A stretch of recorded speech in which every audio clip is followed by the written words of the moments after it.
Hello and welcome to Sticky from the Inside, the employee engagement podcast that looks at how to build stickier, competition-smashing, consistently successful organisations from the inside out.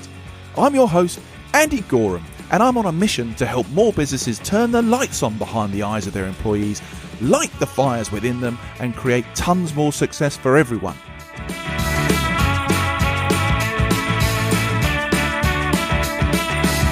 This podcast is for all those who believe that's something worth going after and would like a little help and guidance in achieving that. Each episode, we dive into the topics that can help create what I call stickier businesses. The sort of businesses where people thrive and love to work, and where more customers stay with you and recommend you to others because they love what you do and why you do it. So, if you want to take the tricky out of being sticky, listen on. Okay then. Now, we have talked about the need for better human skills and leadership over the course of the first 50 or so episodes of this podcast now. We've talked about the way we can engage, support, and stretch our people in a commercial and compassionate sense as we face into the changing workscape. What we haven't really spoken about in much detail is how the physical environment plays its part in that. And I'm not just talking about how you set your office up and people up for working in a hybrid world. I'm talking about how to truly create human-centric workplaces where we can all do our best work, where also we're aware of the impact that we're having on the communities in which we work and the planet that we currently inhabit. It's the coming together, if you like, of context, leadership positioning, and the physical space of work. Now, the physical space of work is not a subject I'm anything like an expert on. My time spent with property and facilities people over my career normally centered around the deployment of a brand and a desired customer experience that I wanted delivered in one of our venues, and how the design and the fixtures and fittings all fulfilled that. The good thing today is that I'm joined by someone who is an expert in that sense and also has a clear connection between where we work, why we work, and how that should be led to best effect. I'm joined by Simone Fenton-Jarvis, who, among many other things, is a facilities management professional, a podcaster, a speaker, and author of the recent book, The Human-Centric Workplace. Now, Simone focuses on how to combine culture, space, process, and technology to deliver successful, meaningful change and business improvements. So, look, I'm really interested to hear more about how today's workplace is changing, why we need to strive for better, and how we can do better, and the effect that's going to have on our people, communities, and the planet. Welcome to the show, Simone. Thank you. Thanks for having me. Lovely to have you. I've been looking at your stuff for a while now, and listening to what you've got to say. And now people can read about what you've got to say, which is fantastic. And hopefully we can dig into quite a bit of that with our time together today. But before we get going, I've given quite a clumsy intro to you and what you do. Why don't you just give us a flavour of who you are and what you're up to right now and what's really taking your focus at the moment? Yeah, sure. I guess my background, like you said, is in facilities management. As my career progressed, I headed more into the workplace. So it wasn't necessarily just about, I'm going to say, the building, but more looking at the people, the technology, so the whole workplace. And as my career's kind of progressed, I've gone from occupier side to the dark side of consultancy. And yeah, I think it's been eye-opening to see both sides. But I think the thing that I wanted to do when I went over to consultancy was all of them things that used to irritate me about when I was an occupier, about consultants coming in. I was trying to fix that. So as a consultant, there's certain things that I do and don't do. And yeah, I think that's been what's kind of, I guess, driven me to this point. And obviously I wrote a book during lockdown, which was a strange and awesome experience all in one.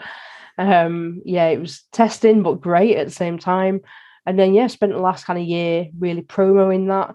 Obviously, I've got a full-time job where I work for a company called Relogix, a Canadian company, where essentially I'm working with organisations on what data exists in their organisation, and how can we drive a better employee experience, better design of the space, better, more sustainable. Just different things. It depends obviously what the data's telling us. So yeah, it's been a fun and crazy whirlwind of a year, really. Amazing. And as somebody who has literally just finished penning a single chapter for a book collaboration, I take my hat off to you for writing a whole book. I mean, just the single chapter was tough enough, especially editors' comments. I mean, I'm quite a fragile individual. They're brutal, those people. Yeah. Do you know what? I felt the same. So when I first put the draft in, I had this moment of like, oh, this is the first time that anybody has read the book start to finish, and it's their job to like pull it apart. And I remember when I got my draft back with the edits on it, and it said something like 5,000 edits and comments, and I just put my head in my hands and was like, oh my God, where do I start with this? And do you know what? To my utter relief, a lot of the comments, and I'm saying probably about 4,800 of them, were related to just Americanizing the language. Right.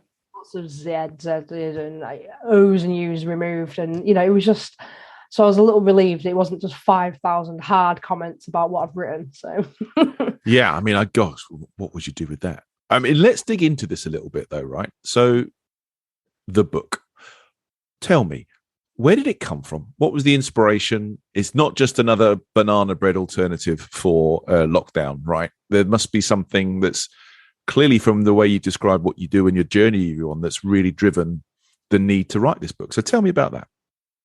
Yeah, sure. I mean, I guess my interest in the kind of human-centric, where I initially started was people-centric. And that kind of world, it was probably really in my chief workplace officer role a few years back. And I remember writing my annual strategy about how to create a people-centric workplace.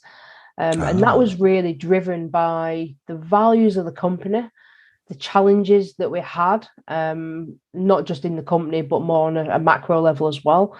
My experiences, the stories that my friends were telling me at other companies as well, and my network. And it was like, oh, we need to do better for each other. And I think this is where the drive was really for me. Was there a particular moment or thing that happened that was the real catalyst for actually staring at that first blank piece of paper and writing some words? My journey was a bit back to front actually, because the publisher actually reached out to me and said, we've been following you for a while. We like what you do, we like your blogs, would you be interested in writing a book? So I usually would write a proposal or at least start the book and then send it to publishers. So mine was a bit back to front. So I'd signed the contract and then sat down and went, right, now I need to write this book. And that was an awful moment, thinking, oh, it was easy to put my signature on it, but now I've got to actually do it. But yeah, I think the kind of the topic really was, what's my passion? And it was, I've just worked with way too many companies that don't put people first and suffer consequences of doing that. I think what's really interesting from your perspective is, as I sort of mentioned in the intro, we talk a lot on this podcast about human leadership, right? And we use the term human leadership because I hate soft skills. I think that's just a rubbish phrase, right? But your perspective from somebody who started at least and still focuses on the whole facilities part of the building, the place of work, and the crucial role that plays, not in isolation, but in harmony with the other things, is really interesting, right? It's really separate. So when we get into that structure of the book, what are the sort of key messages that you want to take out, and how does your role, your perspective from a facilities piece really sort of run through the whole context of that?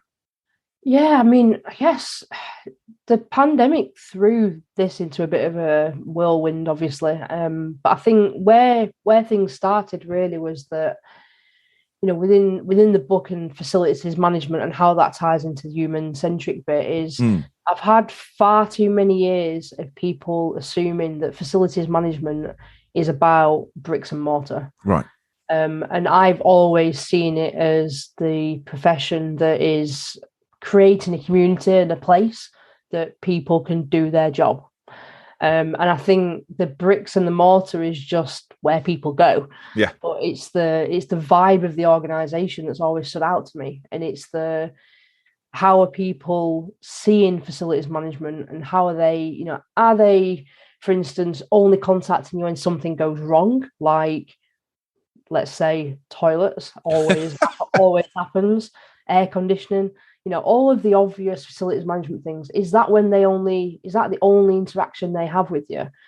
Actually, I wanted to change things. So in the organization I was working at, it was more, how can we just create this place that people like being? And that extended to office dogs, and just even all the cliche things really that you look at now. But at the time, it was creating a place that people love being in. And all of the data we was getting back was, every time we implemented something, it was people centric, and the impact was really positive on the kind of the well-being of people, the happiness of people, the productivity of people. And we're just creating this place that was, sure, there was an element of facilities management that obviously underpinned everything, but for us, it was all that stuff just happens behind the scenes. And it was, that's the things that have to happen. Whereas the placemaking was something that was like in addition to. Yeah. And I think this is where facilities management industry struggles, because we are used to being the ninjas that just fix things without people realizing. And then they only ever see us as the people that fix things. So I think we really tried as a team to just drive that brand of, no, it's about employee experience, facilities management are enabling the experience. I mean, which is great, right? Because you can. There's a sort of metaphor in here for anybody's role, that there's the individual role, job description kind of things that you do, but the why behind doing what you do is crucially important, and then how you go about doing it. So the thing I've kind of taken from watching your message, mainly on places like LinkedIn or what have you, is that this drive to have a greater impact, and you've used the word impact before, and I think you're using it again here, is that trying to understand the impact that you play in the role that you've got, the impact the building and the facilities have, how you serve somebody. All these things have knock-on effects, right, for how we turn up at work, the work that we do. You've mentioned things like productivity, which I'm sure we'll kind of get into. Let me take a quick step back, though, before we dig into that sort of stuff. Normally, in these kind of situations, someone is trying to put something right. So you've sort of touched on it just now, but what were you trying to put right in the world of workplace, facilities management, and all those sorts of things from your perspective? Because there's a message in what you talk about doing better. So what was that? What was that thing?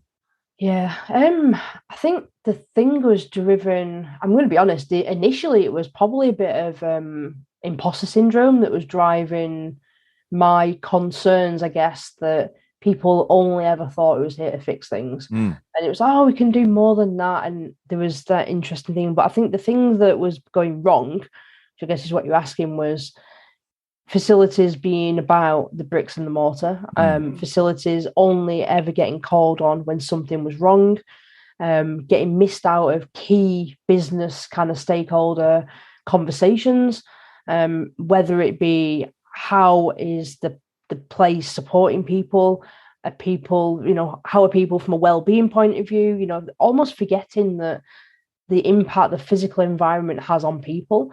And I think too many organizations were doing that. And it was like, no, I want to fix this.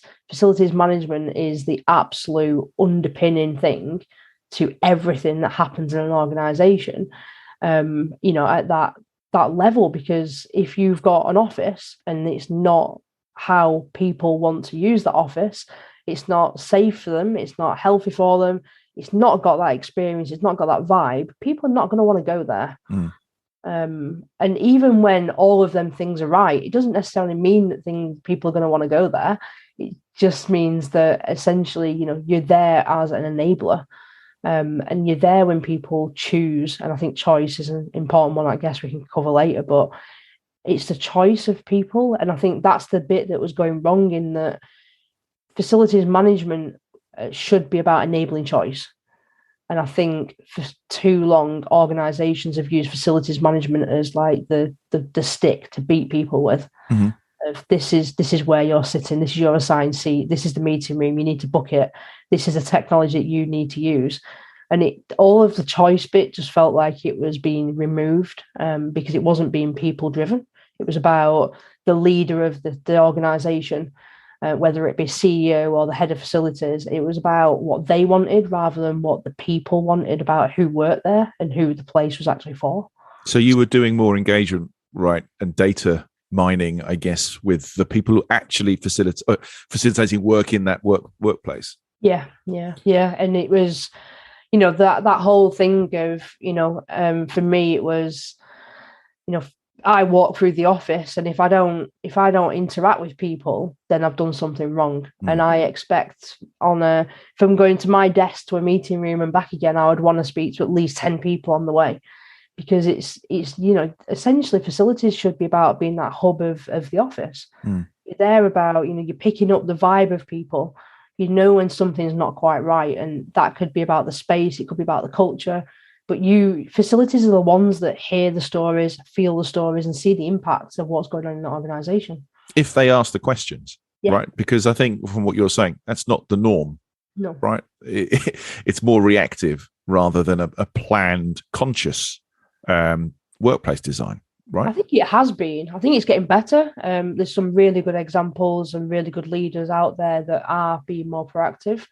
There is still, I'm going to say, the old guard that very much see facilities management as the bricks and the mortar, and the people stuff's up to HR. But I think that is changing. And what have you seen as the biggest changes in the sort of, I guess, solutions that you're pulling together for businesses right now, Simone? What's happening? I think technology and data is the two things, and I guess that's not a surprise as such. But for years, we've kind of had, in facilities management, we've had a lot of spreadsheets. We've had a lot of missing gaps in data and information, and a lot of assumptions that have had to be made. And I think what's really changing in these departments now is they see the need for technology to enable the human experience, but then also the technology to drive the facilities team to enable that experience. So teams are getting more and more platforms to use to drive that experience. And I think that's one thing that has definitely stood out for me. And then the data, there was a report a few years back by IWFM about, I guess, how behind the curve facilities management was when it comes to technology and data. But I can definitely see that improving now over the last, I'm going to say, couple of years since COVID. And maybe that's just the amount of the surveys that have gone out and the amount of data that we've actually collected. Maybe it's really driven everybody to really look at the answers. But I think, the thing that I talk about day in, day out is, data in an organization. You've got different forms of data, and you've got your surveys. That is, what are people thinking, feeling, what are their desires? You've then got kind of space booking data and calendar data, which is what are people's intentions? How are they going to go to work that week? Where are they going to be?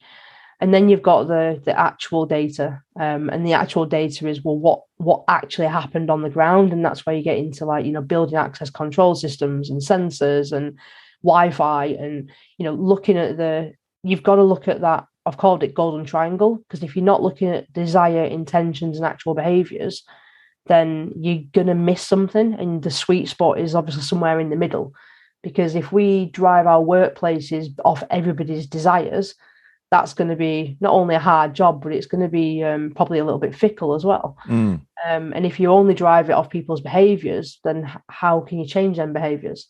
So the sweet spot is somewhere in the middle, and I think that's where it's improving. I like that. I do like a triangle, right? Triangles are great. Just help me understand a bit. So I've got two sort of types of question here. Firstly, are you finding that the workplace then, on the back of all this stuff, is actually being used differently now? Maybe influenced over the last sort of like handful of years. I don't know whether we're thinking about, because people are tending, and this is a sweeping statement, and you please correct me, are tending to come together physically less often. Are the spaces being designed differently now to facilitate more, I don't know, collaboration, innovation, those sorts of things? Or is it still the mainstay of what we have going on? And then you've mentioned a couple of things particularly. How is the work that you're doing really influencing engagement of the guys actually in the workplace and facilitating the holy grail of increased productivity? Yeah, I guess so. If we go back to how a space is being used and designed today, I don't think we're at the core answer of that yet, and I don't think it's going to be an answer that is a cookie cutter across industry. I think that's where the organisation needs to truly say, what is our office for? What do our people need and want to use that office for, and how does that enable the company? So I don't think it's a one size fits all across. Are you hearing more companies ask that sort of question? Because that probably wasn't even a question in the past, was it? It was just, we just need a building to get everybody in. Yeah, it was about, we need to know that people are working 9 to 5 and they've turned up. Yeah. We need to know they're working. And, it's where presenteeism has initially kind of obviously come from. So I think the drive, and we've seen it in our data as well, is that, right at the beginning of the pandemic, and as everyone started kind of looking into the crystal ball of what the future looked like, there was lots of talk of ripping desks out and replacing it with collaboration spaces because people will only go to the office to collaborate. And at the time I was like, that's not right. That's surely not, that can't be right. And I was definitely disagreeing with what some industry was saying. And a lot of it was being driven by, I guess, furniture companies. And then you think, well, is there a vested interest there? Yeah. And, you look at all the vested interests that happen, and you've got tech companies saying tech is the future, and you've got real estate companies saying everyone needs to come back to the office. And everyone's going to have their own angle. But, what are people truly saying and doing? And I think the thing we have seen in the data, and we at Velogix, we kind of measure about 40 million square feet of workplace. That's a fair amount. Yeah, globally as well. So we see nice global trends. And actually, my colleague's done a benchmarking report that's going to come out next week. So if anyone's interested, reach out and you can have a look at it. And essentially, across that space is what we have seen is, yes, there's been a reduction in desks that are being used, and there's definitely been an increase in the amount of closed meeting rooms being used and the collaboration spaces. And I think a lot of it that's driving it is the fact that we haven't got used to how to manage our diaries yet to how we're going to be in the office. Yeah. So when there's all the talk of people going to the office and, oh, there's nobody here, why am I here? Might as well go home again. I'm not going back there again because the people I want to see are not there. So we need that behavior change, and people obviously need to be intentional about what they're doing in the office, who they're meeting. And of course, if tech can underpin all of that, brilliant, because, it's going to streamline things. But then there's the angle as well of people looking at their diaries and thinking, yeah, I'm going to go into the office, but then being stuck on back-to-back Teams and Zooms calls all day. Yeah. And again, like that, you might as well have done that from home. So, what is the purpose of the office? Because if you want to just go and sit in an office and sit on a Teams call all day, you've kind of got to ask yourself, what is that? And if it is just, I need a change of scenery, I'm sick of looking out my own bedroom window, office window, whatever, that's fine also. But I think we need to understand the reasons behind it. And if it is that people are being told to go into an office 3 days a week and stay at home 2 days a week, and on them 3 days, they're just simply thinking, well, I've got to go to the office then 3 days, it's not my choice. And actually my diary's back to back with Zoom call. Therefore, what is the point in me being in the office? That's going to create some true disgruntled employees because they've lost a choice. They don't feel like they've got any control over where they're going and how they manage their diaries. And then they're going to an office and just sitting there on a call that they could have just done at home, and then essentially adding all the commute issues and, all the hassle that comes with the commute and the cost that comes with the commute and the time. You add all of that in at the front and the beginning, and it's not going to lead to that great employee experience. And I think what's become really key over the last few months for me, what really stood out is the fact that people are happy to commute to an office as long as there's a purpose and there's a reason, and they're in control of when they do that. And I think that goes into as well of what is the location of the office. If it's on some back street in the middle of nowhere, people are not going to want to commute an hour to get to it. If it is in the central location and it's got amenities around it, and it's something that people can think, oh, I've got to take that shirt back to X, Y, and Z at lunchtime. I'll go to the office and I'll take that, and I'll take that back. I'll take my online shopping back. And if it's actually a fancy meeting and a friend after work, I'm going to have a drink. Okay, well, I'm going to be in the office that day, so I can meet them in that location. And I think it's more about that human experience from start to finish. It's about our lives, same as all the conversations that are happening at the moment around people that are taking children to school. And previously, they would take children to school and carry on driving and go to the office.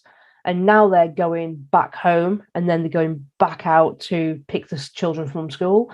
And it's increasing the mileage that essentially people are doing day in, day out, because it's not that one continuous journey, more miles.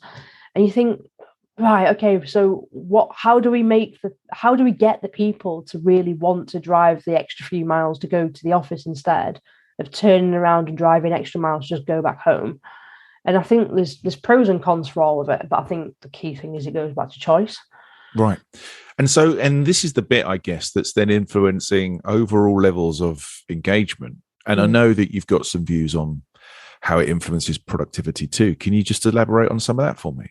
Yeah, sure. If you look at look at Gallup research, the average globally is the highest is something like 33% engaged, and the lowest is 14% engaged, and the lowest is in the UK. Yay! It's like, yay, great! Only 14%. something we're winning at. Brilliant. Yeah, exactly. It's better than nil point. It's but yeah, like when you look at that engagement, you think, oh, wow, what's going wrong? And I think there's a lot of macro things happening at different levels as well. But like within the workplace, I think we've still got an issue with trust. I think we've still got an issue with people basically presenteeism. And I think we've got an issue where certain leaders are trying to control, and there's mistrusting, and that is people feeling that. But I also think there's a change of not necessarily generational, but I think there's people coming into the workplace now that are happy to push boundaries. They're happy to challenge the status quo.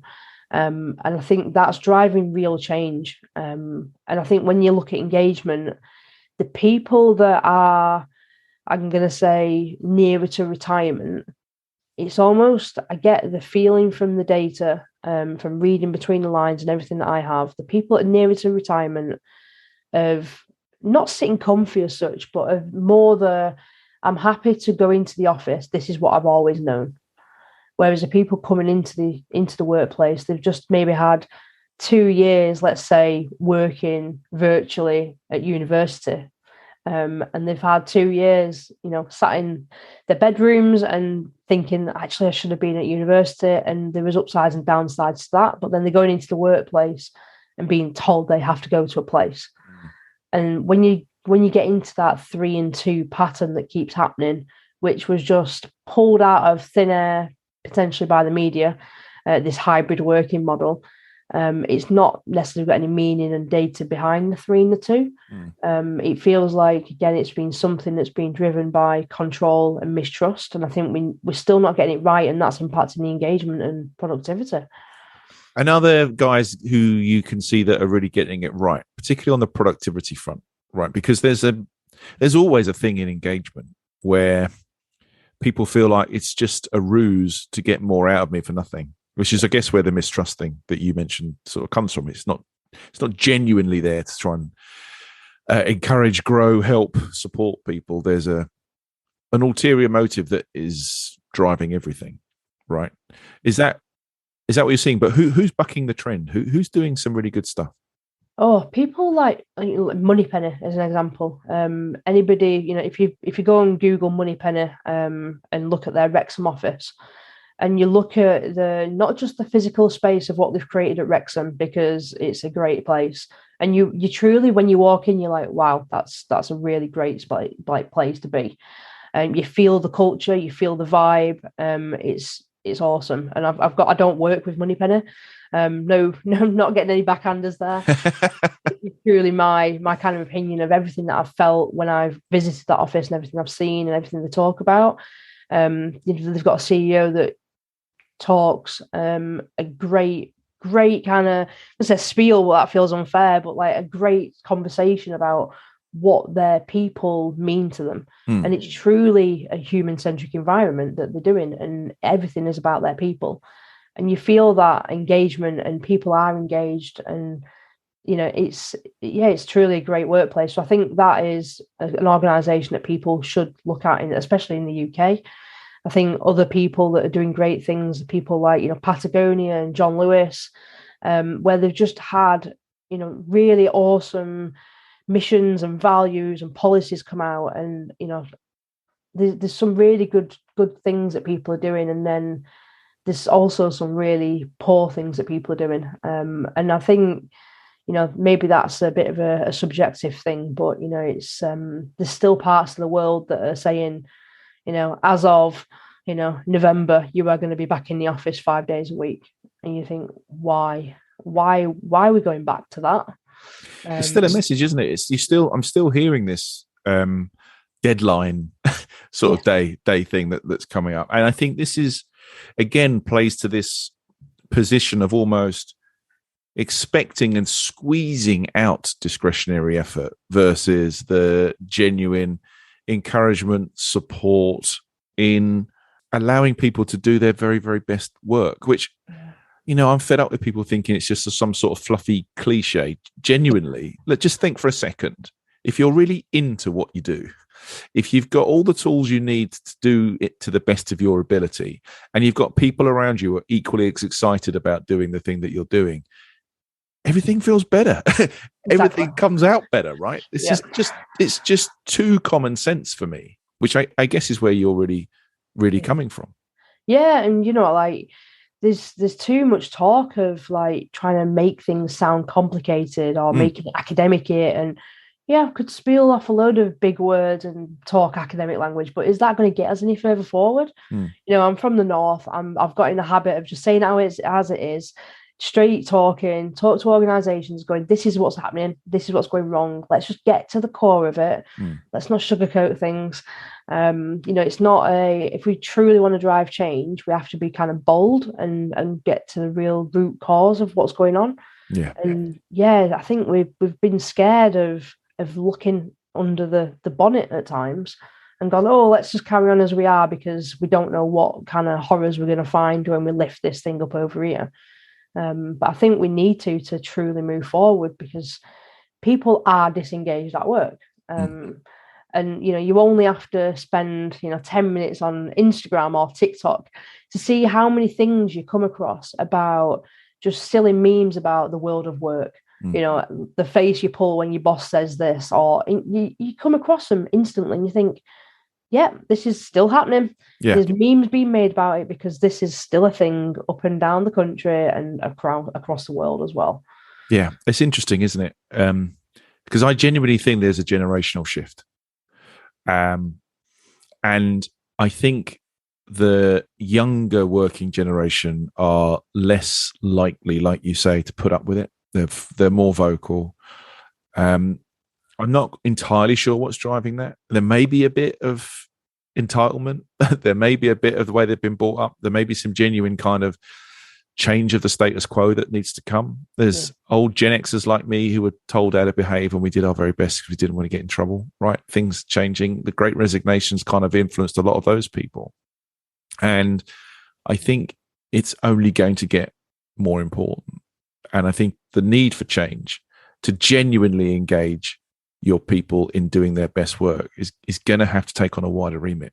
I want to sort of tap into some other of your passions as well, Simone, because you're very much talking about that this is bigger than the building, right? This is not about facilities management. It goes on. We did talk about bricks and mortar today and people, but you go further, because you talk in your book about the impact that all this has on the wider community and as far as even as the planet.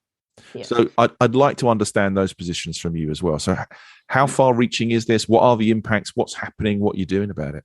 Yeah, sure. And you can take an example of, let's say person X hates the job, isn't having a nice time.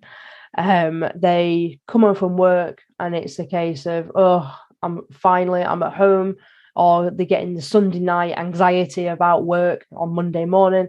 All of them things has been traditionally just part of the norm of our working life. And all of them horror stories that you hear about people hating work, and then people leaving work feeling happy, engaged, meeting their friends, going to the gym, doing any voluntary work, or are they sitting at home going, oh, hate my job, hate life, I'm just going to slump in front of Netflix and I'm ordering a takeaway. I'm sure we all have days like that, but is that the norm or is it a one-off thing? That's the question there.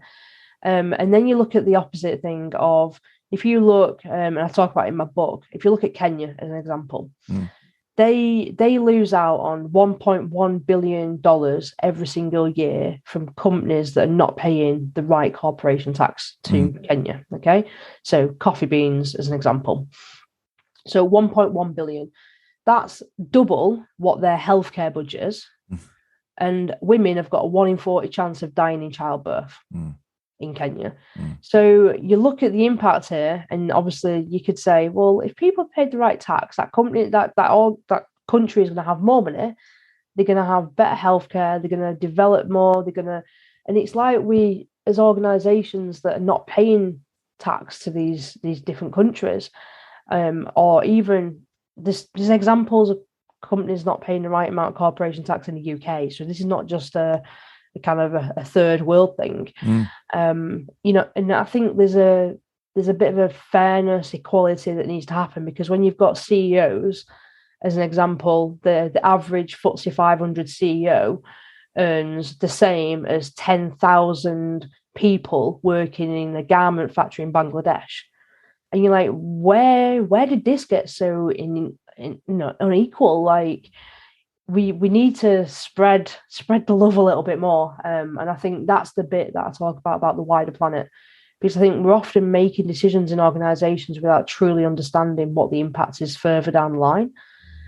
So sure, if you look at the growth of the kind of, again, the FTSE 500, the salaries that the owners are getting, it's grown by something like 500%. Whereas the bottom 50% hasn't grown at all. So it's constantly widening that gap over the years. And I think that for me is the bit around the wider community, the wider impacts of the planet, because, even another example, I guess, is the commuting. If you look at the commuting rates, pre-pandemic, commutes were increasing around 5% year on year. So, okay, so why was we commuting? We've just shown that actually we don't need to commute every single day, and we can work in a different way. And that's obviously impacting the planet from a climate point of view. So there's lots of things that happen day in, day out in organizations, right down to, organization could buy, let's say, milk in glass bottles or in large containers, and they choose to go and buy it in massive plastic ones because it's cheaper. And it's like, well, yeah, it's cheaper, but what's the cost of that further down the line for the planet when you're using X amount of plastic bottles a week on milk for your people in your organization? So it's right down to that micro decision that is made of understanding what is the impact further down the line. I think we've all got to be more conscious of the decisions that we're making day in, day out, to truly, I'm sure you've seen everything that's come out about COP27 this week. And, the UN are saying this is heading for absolute doom if we do not change our behaviours. And I think it's time we woke up to that. And I think this is interesting. And this is the whole point of where the book goes from talking from a position from a facilities management person, traditionally associated with bricks and mortar and fixing stuff, to the impact that our milk buying habit in the office has on the planet, right? This is why it's wide ranging. Simone, I have the part in the show where we get to the summary, right? It's called Sticky Notes. I'm looking for you to summarize for me in this context of creating a truly human-centric workplace. What would your 3 little sticky notes of advice be that you'd leave the listeners with? Yeah, listen to your people. And once you've listened, take actions. And then I think the third thing is, be conscious of the decisions that you're making, of the wider impact, not just people day to day, but what happens with the community and the planet as well, on that bigger scale. Brilliant. Thank you very much. Simone, unbelievably, we've run out of time. It's fantastic to sort of scratch the surface of really how the place of work is changing and how it's impacting so many other things, including the experience of employees and the wider planet and the communities in which we work. Thank you so much for giving me your time today. I really appreciate that. And I shall keep watching, and I hope the book sales go really well. Yeah, thank you. Thanks for having me. Okay, my absolute pleasure, mate. My absolute pleasure. Thanks very much. Cheers. Thanks a lot. Okay, everyone. That was Simone Fenton-Jarvis. And if you'd like to find out a little bit more about her or the things we've talked about today, please check out the show notes. So, that concludes today's episode. I hope you've enjoyed it, found it interesting, and heard something maybe that will help you become a stickier, more successful business from the inside going forwards. If you have, please like, comment, and subscribe. It really helps. I'm Andy Gorham, and you've been listening to the Sticky from the Inside podcast. Until next time, thanks for listening.